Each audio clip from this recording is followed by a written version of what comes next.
All right, what's up, folks? Wednesday, September 28th, 2016. Rich Van Tassel with you, giving you some injury takes that we have going on. First, we're going to look at Russell Wilson.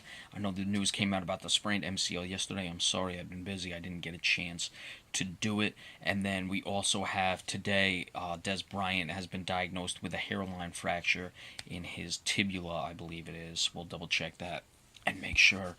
But it's certainly the leg injury, and we saw him the other night in the Sunday game where it was that he got hurt and then he came back into that game. It certainly looked pretty gruesome when he went down. So it's not surprising that there's some issues there. But starting with Russell Wilson, I don't know if I said Westbrook right before. I'll have to get those two messed up. But Russell Wilson for the Seahawks has never missed a game in his career. All indications are he's going to try to play through it and get going. That offense hasn't picked up much this season. They did come to life against the 49ers, but the 49ers not the best of teams.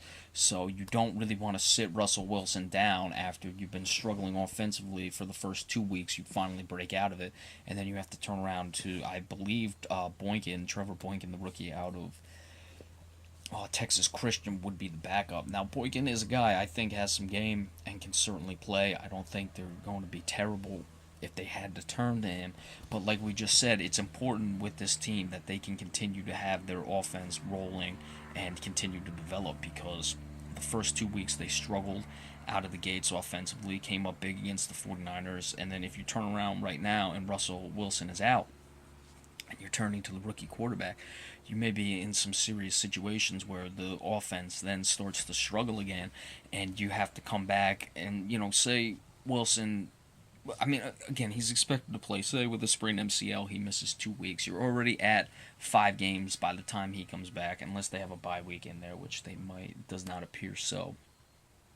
But that's a situation where it comes in, and you're already 5 weeks in. That's a third of the way through the season. Then you just have to get Russell Wilson incorporated yet again. So it's certainly nothing that you can just sneeze at and say, well, they can tread water for a couple games. Yeah, I don't have any doubts that they would be able to do that. But the problem again comes down to if they have to, re up the offense, get the engines revving again, so to speak. So we'll see what happens with that. But again, all indications are Russell Wilson is going to play, so I would expect him to be able to go. And they play the Jets this Sunday. As for the Cowboys, it's just listed as a fracture for Dez Bryant. I saw it was one of the bones. The fibula or tibula. I don't know the difference. I'm not a fucking doctor, so I don't know what you want me to tell you. But again, this is a situation where it looks like it's going to be a game time decision for the next couple weeks. Jason Garrett is optimistic that Dez Bryant will be able to go this weekend against the 49ers. So we'll keep an eye on that. This is also similar situation with Russell Wilson. Dez Bryant. Now he hasn't really turned it on yet. He had that pretty good game against the Washington Redskins. Came back a little bit against the Chicago Bears. So it's very interesting with Dez Bryant. You haven't necessarily gotten him rolling yet, but you want to develop that. However, you don't necessarily worry about it so much because he hasn't gotten done what he needs to get done. Now, I think a lot of it has to do with, his numbers being down, is the threat of him being on the field.